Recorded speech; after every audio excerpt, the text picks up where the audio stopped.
the guys from Ping, they've kind of shown me how much the equipment matters. I just love that I can hit any shot I kind of want. We're going to be able to tell some fun stories about what goes on here to help golfers play better golf. Welcome back to the Ping Proving Grounds podcast. I'm Shane Bacon. No Marty today, but I'll say we have a couple of high-level people stepping in. Allisen, Corpuz, and Leona Maguire joining. Can I ask you guys a question off the top that has nothing to do with Solheim Cup? Because it's something I've been battling with. Allisen, I'll tee you up on this, and Leona, you can jump on the back end. What is y'all's caffeine intake tournament days? Because I'm having a hard time tournament days understanding, do I go like a regular day amount of coffee, or do I kind of scale it back? Because I'm starting to get the kind of caffeine jitters on the golf course. So, Allisen, where do you go caffeine-wise, on big days at tournaments? Yeah, so I am actually pretty no caffeine in my entire life. Okay. I'm really sensitive to caffeine, and yeah, I used it a bit in college, like if I needed to pull an all-nighter or something, but I play my best golf pretty low energy, so I don't need the bump. Leona, do you go coffee in the morning or tea or anything like that? Or do you follow Allison's footsteps there? No, pretty similar. I don't drink coffee. I'll only drink tea if it's like a cold day and I need to warm up or something. So when I'm home in Ireland, kind of for the winter a little bit, but tournament wise, not really, no. So what you're saying is stop drinking caffeine, stop drinking coffee in the morning. I will take you guys' advice for that. Obviously, Solheim Cup is upon us, one of the great events in all of golf, one of my favorite events in all of golf. Leona, you had an unbelievable Solheim Cup at Inverness. I wanted to start with that, if we can go back to that. When you were thinking about the Solheim Cup in your brain, as you were a young player into competitive amateur golf and then into professional golf, what you thought of the Solheim Cup versus what it was it close? Was it not even close? How was that experience in your first one versus maybe what you thought the experience would be like? Yeah, I mean, you grow up watching the Solheim Cup on TV. I suppose I was fortunate enough to play 2 junior Solheims, so kind of got the experience on a little bit of smaller scale. Obviously got to play, and then we got to watch the big teams compete and watch them inside the ropes, and it just seemed like the coolest thing ever. And then you obviously, it's one of these things you build up in your head, right? You build it up and build it up, and sometimes it can't possibly live up to what you've built it up. But I mean, for us in Inverness, it went pretty much as well as it possibly could have. A little bit surreal, I guess, with the no fans, but yeah, I mean, I suppose that's my first one, and it's set a pretty high bar for all of my Solheims to come. Well, and I know you're going to compete against Allisen, but what are one or two things that you would tell anybody playing in their first Solheim Cup about just the preparation for the week? Oof, I'm not going to give her too many secrets, but it's just a long week. I think everybody says that there's a lot of demands on your time, a lot of media stuff to do, a lot of extra dinners and things like that, and it's a weird week in that you actually spend more time preparing than you do competing. There's such a long build up, and by Tuesday you're ready to go. You want to just play. So it's kind of pacing yourself, I think, as the week goes, so that you're not completely shattered by the time Sunday comes. And then one mistake I made last time was not going to the merchandise tent early enough. And then by the time I didn't figure out that we needed to get flags early in the week to get everybody to sign them. By the time I set my sister Lisa to get some, they were like nearly all gone. So I would definitely recommend going to the tent as early in the week as possible. Allisen, shopping early is good advice, I think, for kind of anybody at any golf tournament. Allisen, when did the Solheim Cup become a reality in your brain? Because, I mean, you've had an unbelievable season, obviously with the win at the U.S. Open, but I mean, the major season has been incredible for you, and we'll get into that in a bit. But when did that start to set in that this was actually going to happen? Yeah, I mean, behind the scenes, Stacey's put in so much work as our captain, and she actually started having, bigger dinners with like all of the potential team members probably last year in preparation for this Solheim Cup. So it was kind of on my radar, but I was more on the bubble leading into this year. So it was definitely a huge goal of mine. And then, I mean, yeah, I got off to a pretty good start to the year and just kind of kept on my name climbing up in the rankings. So yeah, I'm super excited for my first one.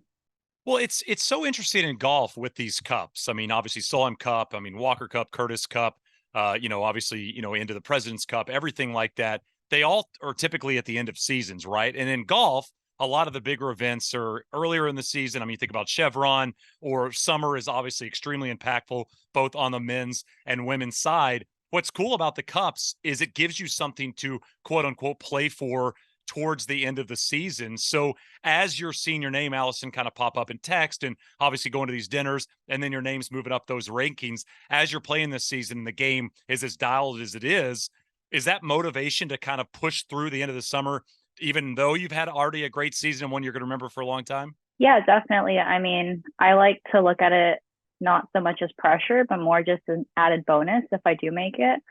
And I mean, I think it's always such an honor to be able to represent your country. I mean, I played in 1 Curtis Cup and 2 Palmer Cups, and it's just always fun just to switch from the individual sport to a team sport as well. Leona, what's a mistake that people make, not necessarily in a Solheim Cup, but in a team format? I mean, this could be amateur golfers that are playing in a best ball tournament at their club. You're playing foursomes, that's obviously alternate shot, but if you're playing 4-ball, it's best ball, but you are in fact playing your own ball. What do you feel like is a mistake that players tend to make when a team event pops up versus when you're playing individual play? Yeah, I mean, I think foursomes and 4-balls are really different. Foursomes is a little bit more about the combination and the personalities, and I guess you have to get along pretty well to sort of gel well together. I think 4-balls anybody can play together, and it really is about just playing your own ball, focusing on your own thing. Sometimes in 4-ball matches, it turns into you have 2 players, 2 caddies, and everybody reading every putt and all of that, and it takes 6 hours to play. And I think that's, by the end, everybody's just so tired they've completely lost track and focus of everything. So definitely sticking to your own game, regardless of whether you're playing with a big hitter, a short hitter, whatever it is. I think especially in the 4-ball matches, you're still just trying to get the ball in the hole the quickest, and hopefully your partner sort of backs you up on the holes that you can't come in on. Leona, something I've always noticed that I feel like is like a super nerdy golf thing, but I pay a little bit of attention to this, is you mentioned it. I mean, there's 2 players, there's 2 caddies. Is it hard to remember to high five everybody when something good happens? Because, you're typically high fiving one person if you make a long putt or you hole out a bunker shot, but you got to go, you maybe you go your caddy, and then you go your teammate, and then you go the air caddy. Like, it's a lot of high five and fist pumping. Yeah, I remember last time Emily was playing with Charlie in one of the games, and she held a big putt, I think, for a win on one hole, and she said she looked around to give Charlie a fist bump or high five, and Charlie was just gone. She was on the next tee already. She had definitely forgotten about that. But yeah, there's definitely a lot more going on. There's a lot more energy, I feel like, in Solheim Cup, but it's a good energy. It's pure adrenaline, I think, that week. So you kind of it's all kind of a blur, and you just sort of go with the flow. Allisen, have you been to Spain before? No, it'll be my first time. Nice. What are you looking forward to outside of the golf? Anything? I mean, I heard that the area is just beautiful. I heard like the hotel that we're at is really nice. The course is going to be great. And I mean, I'll have some family there as well. So just looking forward to having them out for the week. When you travel somewhere cool, I mean, you go to France for a major championship, or you go to Scotland for the Open, do you ever set aside time to do stuff? Because I think when, people that travel a lot get in this rotation of travel, a lot of the time you get where you go, you unpack your bag, you go to the golf course, you do your thing, and you go back to the hotel. Do you ever put aside a little bit of time to go see kind of the culture or the city or places around it? Yeah, it really depends on the week and like how the schedule looks, and also the area. But I'm a big like food person, so I do generally try to go into the city and get some food or something. And then if there's some like historical site that I know is there that I've been interested in going to, I'll try to put some time in to go there. Well, let's talk about the year. Obviously, there is Allisen Corpuz pre-Pebble Beach, and then there's Allisen post-Pebble Beach. What has been the biggest change? What's been the thing that has maybe shocked you or been, eye-opening for kind of your life post what you did at Pebble? Yeah, I think I have a much better appreciation just for all the other ladies who have won. Just been way busier since the win. But no, I mean, not much has changed in my life as far as like, my friends, family, like everything has been kept pretty much the same, but really just excited for all the opportunities that I've had since then. And yeah, I mean, I think there's been maybe a few rounds that I have a little more confidence in, like, why can't I make this putt? Like I won the US Open, But yeah, I mean, not much has changed. Just kind of trying to keep things the same. Yeah, it's a great point you said about why can't I make this putt, right? I mean, I had this unbelievable week, one of the biggest major championships really in the history of the LPGA Tour, just in terms of anticipation and excitement, and you play so well. When you have a down week, you don't play great in the first round, things like that. Do you feel more pressure considering you're now the US Open champion, or in a way, do you feel less pressure because, hey, I already checked off my big moment of the year? Yeah, I mean, I think I've always played better kind of feeling like the underdog. So for me, there has been maybe trying to reset my expectation levels, but at the same time, like I'm really happy with how the year has gone. And yeah, just really trying to stay grateful for everything that's come my way. The major season has been incredible. I mean, I was looking through your results. Obviously, win at the US Open, T4 at the Chevron, T6 at the British, T15 at the PGA. I mean, you made all 5 cuts. That's tough golf. Major championships are supposed to test everybody's game, complete game. Why do you feel like you thrive in that environment? Yeah, I think a lot of it had to do just with like the goals that I set at the beginning of the year. I mean, my swing coach kind of had said like, hey, you're a great ball striker. There's no reason why these courses don't suit your game well. Just, make sure you're putting in the right prep for those weeks and make sure, you're doing the right things, nutrition, exercise, rest. So really just focus. Not that I didn't focus on my other tournaments, but definitely went into those weeks knowing like, hey, like these weeks are big, and just really trying to prepare my best for those. Speaking of solid seasons, Leona, I was diving into your results. We love talking about winning in golf. I like to talk about consistency. It's something I've always kind of pushed in this sport because only one person wins a week. You've missed 1 cut this season. You've been incredibly consistent on the golf course. What do you look at in terms of your year? Where do you rank it in terms of your professional seasons? And what's kind of been the good and the bad from 2023 with you? Yeah, I mean, like you said, it's been pretty consistent. I think I got off to a nice start this year, got a few sort of top 10s under my belt early. And then I suppose the highlight of the year was the win at Maguire. After finishing second 2 years in a row, it was nice to finally get over the line and get that win.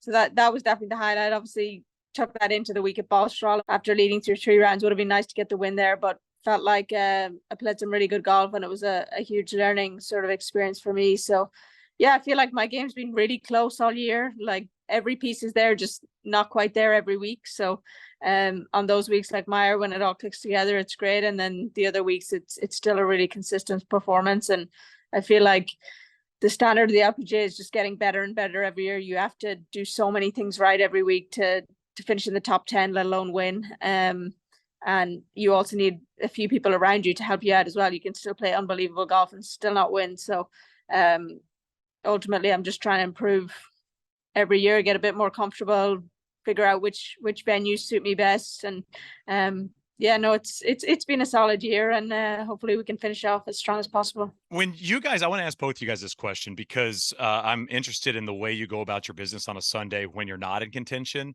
So let's say you guys both make the cut. You don't play great on Saturday. You're in 50th place.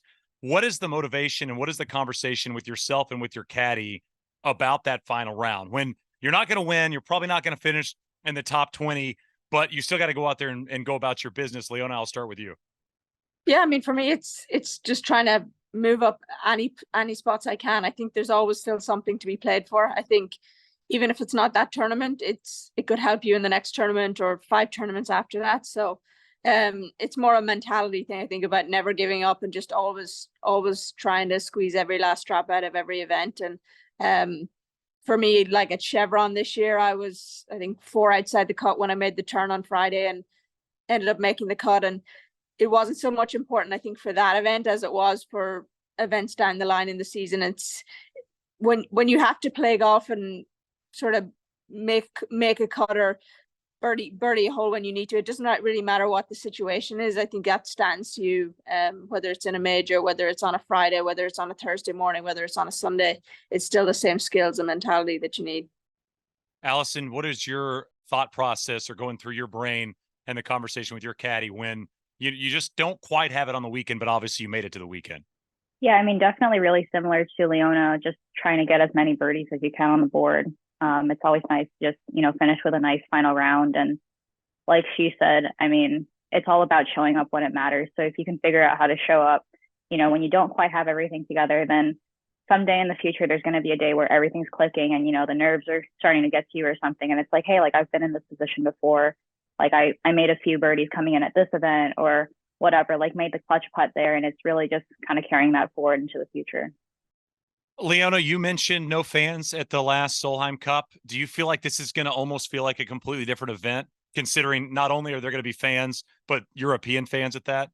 Yeah, I don't really know what to expect. I think I've talked to a lot of people that are going over from Ireland. A lot of people from Ireland have like winter homes down in that part of Spain, and I have friends and family going. And I feel like the really cool thing about the Solheim Cup is a lot of people tune in that don't normally watch women's golf, don't normally watch golf in general.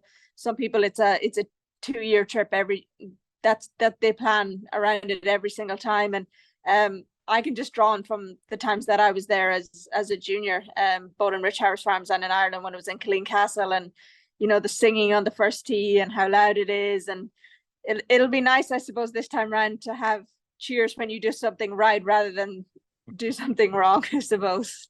When the fans actually lift you up. What is practice like in the winter in Ireland? Is it pretty brutal? Like when you were growing up, was there a lot of practice days like January 15th, or do you kind of put the clubs away? No, I mean, it's one of those things when you grow up in Ireland, you can't wait for a nice day, or you won't practice very often. So what's a nice day in the winter? I mean, I compare it a lot to Seattle. Kind of once it's dry. I mean, it's a little bit frosty sometimes in the winter. We very rarely get snow.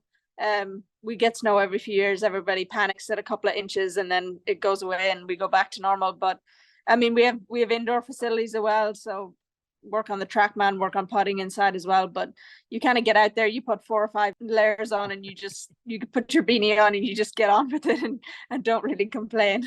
I moved to the Northeast a couple of years ago from Arizona, which obviously, you're not really thinking about winter in Arizona at any point. And I did the double layer pants, which was huge. And I got one of those, like the quarterback pouches that heats up. Oh, what a game changer that thing is. I mean, you have to carry multiple batteries for a full round, but I'm all in on that. Keeping the hands warm, very important when it's cold outside, Yeah, 100%. Keeping your head and your hands warm. I think your head as well. The beanie is definitely a big one for me as well. Leona, for Allisen, you play in the Solheim Cup and you're wearing your country's flag. You have, USA, you've got, you could have stickers on your face, your head covers have the American flag. It's a little different on the European side. What do you do to give kind of a slight nod to Ireland when you're playing under the quote unquote European flag for the Solheim Cup? Yeah, I mean, I think Puma have made me shoes that have like an Irish flag on one shoe and a European flag on the other. So we'll have that. And I'm pretty sure there was an Irish flag in our golf bag the last time, but I'm sure there'll be plenty of Irish people there with tricolors and flags and all that. But that's the special thing about the Solheim Cup. You're not just playing for yourself, your team, your country. You're playing for your continent, and you're part of something so much bigger than yourself. And it's just a really special thing to be a part of. Leona, how much swag do you get to take away? Obviously, the flags, you got to go shopping early, but how much Solheim Cup stuff are you getting? Because obviously you have the outfits and the golf bags and the head covers and on and on and on. But like, was this like a ship at home type of situation for you from Inverness? Yeah, 100%. I think there's still maybe potentially boxes and bags that I haven't opened since Inverness. But then again, there was a lot of people after the fact looking for gifts and things like that. So it was quite handy to have to sort of divvy up. But yeah, there's a lot of extra gifts. I think every night we used to go back to the room, there would be something new waiting on the bed for us. So it's a really cool week, and it's one of those things you walk into. I don't know how the US team does it, but when we walked into our room last time, it was like Christmas morning. Sort of all the outfits were on, sort of hung up, and everything was laid out on the bed, and it's just a really cool moment. And yeah, if like 12-year-old Leona could see it, it's pretty special. This is yours. You don't even have to pay for it. They just give you this. This is amazing. Allisen, what's the conversation like as you get closer to the Solheim Cup and you're starting to think about who you're going to play with, what format you're going to play in? Is that a conversation with the captain? Like, I feel more comfortable with this person, I feel more comfortable with this format, or do you kind of leave that up to the captain? We have discussed potential pairings, and I think it'll just kind of be like, hey, like, we'll maybe send you out with this person, and if it works, great, we'll keep it. If not, this is maybe another person that you'd pair well with. And yeah, just leading up to it, trying to play a few practice rounds with potential teammates, and yeah, really just trying to get the team chemistry going. And I mean, I grew up playing junior golf with most of the girls on the team, which is really nice. And yeah, just having all the team dinners that we've had has helped a lot, I think, in getting to know each other.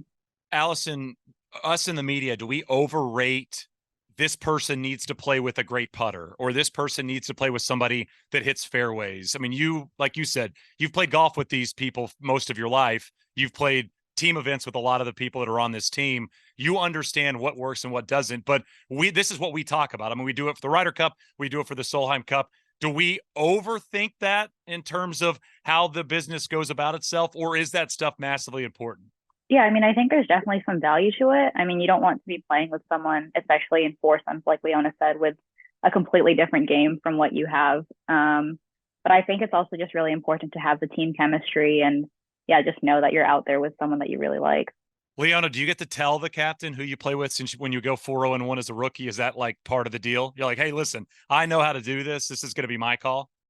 No, I mean, I think our team is quite different this time. I think obviously last time me and Mel, that pairing, I don't think either of us saw coming. That was one that Beanie sort of had up her sleeve and ended up working out really well. And like Allisen said, it was never the plan to play us as many times as we did, but it was working. So it was like, I'll do whatever you need me to do. And if that's 5 matches, that's 5 matches. If it's 2 matches, it's 2 matches. Do either of you guys know much about the golf course? What is it? Is it Finca Cortesine? I feel like I looked that up a couple times today on YouTube to try to say it correctly. Have you guys seen flyovers? Have you guys seen much of the golf course? Leona, I'll start with you. Do you know much about the place? We were there last November at the end of the year. So it's a great golf course. It's I think it'll be a really fun match play event. Plenty of options with tees and in terms of setup and things like that. I think you'll see quite a different golf course. 4 balls, foursomes, singles. So it'll be a nice variety to it, and a little tricky for fans just to get down some of those. So I think there's going to be a lot of grandstands parked in certain areas, but overall, I think it's going to be a really exciting match play golf course. Allisen, what kind of information do you get sent, or you can dive into it? By the way, this is a whole new world for me. Playing in the U.S. Amateur and seeing the breakdowns of the golf courses that you guys get week to week, and like strategy, and I mean, it's unbelievable. I didn't even know this existed in the space. I'm assuming you get those types of things. What do you feel like this golf course will play to in terms of skill set, and what is maybe something to avoid? Yeah, I mean, I've just seen a lot of the breakdowns that the Solheim Cup has kind of posted as teasers leading into the event. Like Leona said, I heard it's going to be a pretty hilly course. And I mean, there's always going to be a premium on good ball striking. I heard it can get a little windy, and never hurts to have a hot putter as well. I think that helps in almost every golf course, no matter what. Obviously, the name Solheim, carries a lot of weight, especially in the Ping family.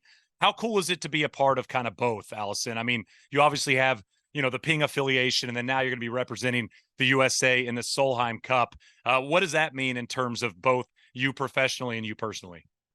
Yeah, it's really special. I mean, Ping has been just a great supporter of mine. I mean, even before I turned pro, used Ping clubs through high school, through college. So it's just really special to kind of have both of those worlds meet.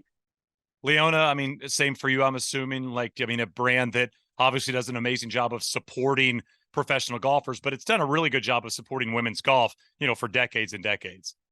Yeah, absolutely. I think the Solheim family has done so much for women's golf. And I mean, I remember back to 2009 when I got to play in the Junior Solheim Cup. And one of the big things with that was that you got a entire Ping fitting right through the bag, and they like lasered our names onto the clubs, which at the time I'd never seen that before. So that was really cool. And I still have a putter from the one in Killeen Castle that they did like a custom one and put your name on it and everything. So it's those extras, but it's also the visibility that the Solheim Cup and the Ping family have given to women's golf as well. There's, like I said before, there's a lot of people that tune in every 2 years for the Solheim Cup that would never normally watch women's golf.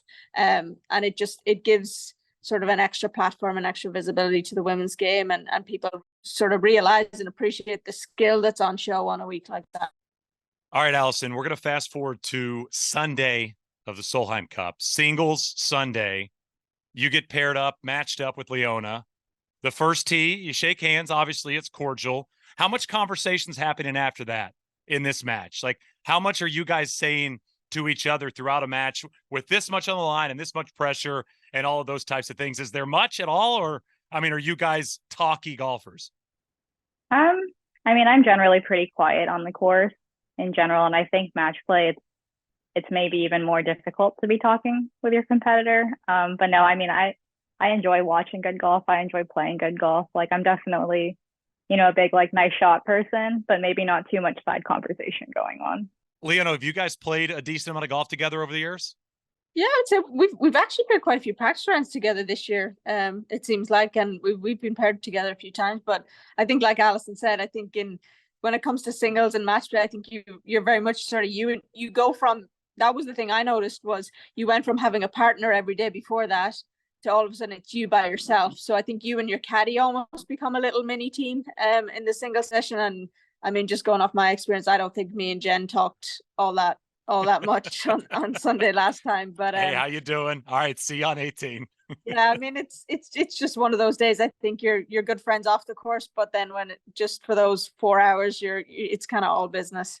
Okay, again, not trying to get too much into y'all's strategy. I get that it's kind of a personal thing, but I want to ask both of you guys because it's something I'm always interested in match play. Leona, what is your philosophy with giving putts? What do you think about when you're considering giving a person a putt versus not giving them a putt? Oof. I mean, I think first off, how good of a putter they are. Okay. There's some people, I mean, like, I don't know, if you're playing Inby Park, you're not going to be making Inby Park put a 2-footer. It's going in. So I think it depends on the person. It depends on the situation, what time it is in the match. Probably early on, you probably give a few more. As it starts to get a little bit more important, maybe make them putt a few more. It really depends on the flow of the match and also what they're giving you. I think it becomes a reciprocal thing. If you're giving, they're giving, everything flows a little bit better. I think it's not really any fun for the fans or for anybody when everybody's holding out from 1.5 feet just for the sake of it. So I think you just have to take it as it comes. Allisen, who typically, who brings up good? Like, is it like, are you looking at each other on a good situation? Is it like, if you have a little bit of a longer putt, are you the person that brings it up versus them? Like, how does that conversation work? Because I know you've played, a lot of team competitive golf throughout your life. What is who kind of, I guess, starts the conversation of good? So I'll preface this by saying I'm generally pretty generous about what I give, but I never initiate good because I only think it ever makes sense if they're closer. Though, if it is that situation, and at that point, I'm just like, I'm going to make my putt. Well, it feels very like when you watch the highlights of team events, it feels very like a very alpha move to initiate good. Like I remember watching a Tiger match a few years ago. He was playing, I think it was his first Ryder Cup, and you saw like Tiger walk in. You're like, well, of course the guy's going to say yes to Tiger, right? It's Tiger Woods. Like, what's he going to say? No, putt it. I mean, it almost feels like there's a little bit of seniority that's involved with good. But yeah, I'm always interested in that because you always see kind of the players side eye each other, and we're both 2 feet. They're kind of straight. Should we just pick them up? And yeah, I guess it's up to whoever feels like that maybe the friskiest on throwing that their way. Yeah, I mean, I normally give the putt pretty much directly after they putt it if I'm going to give the putt. So I'm not in too many situations where that comes up, but I've never offered it. Never offered it. See, Leona, No. you got to think about this. You got to be like, well, she's not going to give me this. Obviously, she hasn't brought it up yet. It's just so. I mean, there's not enough match play in golf. It is such a beautiful part of the game to watch because I feel like with match play, let's say you have an hour at home, right? And obviously, this is going to be in Europe. So if you're stateside, you got an hour in the morning. You can dive into match play and get really, really invested in a match. And when you're watching stroke play golf, a lot of the time, if you're not watching the whole thing, you almost sometimes feel like, maybe I don't need to pay attention to this. And I just feel like the flow and the song and dance of match play just makes it so much interesting because, Leona, you said it. I mean, you don't get a putt given to you on 3. And then all of a sudden you're going, I'm not going to give this putt on 6. Like that doesn't come up in stroke play, like those little idiosyncrasies aren't a part of stroke play. And it's such a fun part of match play. It just, to me, I don't know, it just makes it so much more fun to watch.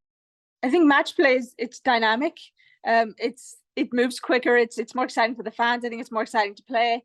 And yeah, it's just a very different, and a momentum, I think, is everything in match play. I think you see someone go 3 up early and then someone makes a charge down the back nine.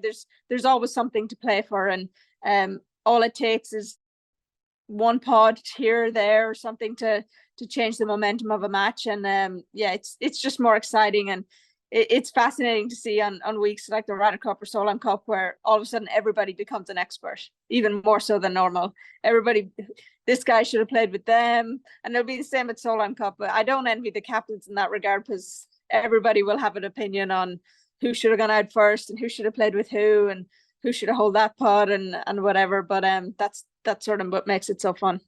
Yeah, the captain position on these team events is so interesting, because if you win, you're a genius, and if you lose, you're an idiot, and there's really no middle ground. You know, it's like, it's just such a, again, if you're, I mean, you think about Paul Azinger from whatever that was, 08.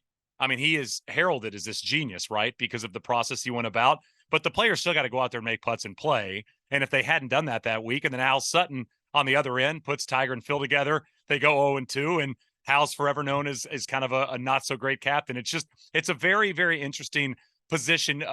Leona, you mentioned the Ryder Cup. Is there crossover conversation from Ryder Cup players to Solheim Cup players about what works, what doesn't? Like, do those teams come together at all, even if it's a text or something like that? Yeah, I'm sure Suzanne has spoken with some of the Ryder Cup guys, but me personally, I've spoken to the Irish guys. Padraig Harrington and Paul McGinley's been a big help to me. I had a really good conversation with him last time before I went, of just things to expect. And there's some things are different, but there is a lot of crossover in terms of sort of the environment and what to expect, and how you approach certain things in terms of mentality and that. So yeah, I mean, I'm a big believer of, you can pick up anything from anybody, and it's all about gathering that information, and then you can decide for yourself what works and what doesn't. But yeah, the guys have been sort of very forthcoming with their experiences and stuff, and I feel like you sort of take it all in and sort of pick and choose what you use. Allisen, have you had any conversations or bounced any questions off anybody that, you know, plays on the PGA Tour, plays on Ryder Cups, about what to expect? Because I mean, obviously, I know you've had, you know, plenty of conversations with players that have gone through the Solheim Cup experience, but just interested, is that crossover conversation happen on the American side as well?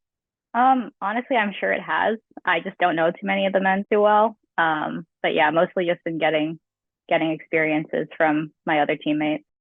Yeah, I mean, it's again, I can only imagine what that what the environment must feel like on the first tee. You know, come Friday, it's going to be pretty exciting. Well, good luck to the both of you. I know you both can't win, but I'll be rooting for the both of you guys. Thank you guys for the time. Thanks for the insight. Very, very excited to watch one of my favorite events in all of golf, and I'll be pulling for you both. Thanks, Shane. Thanks so much, Shane. This is the Ping Proving Grounds podcast.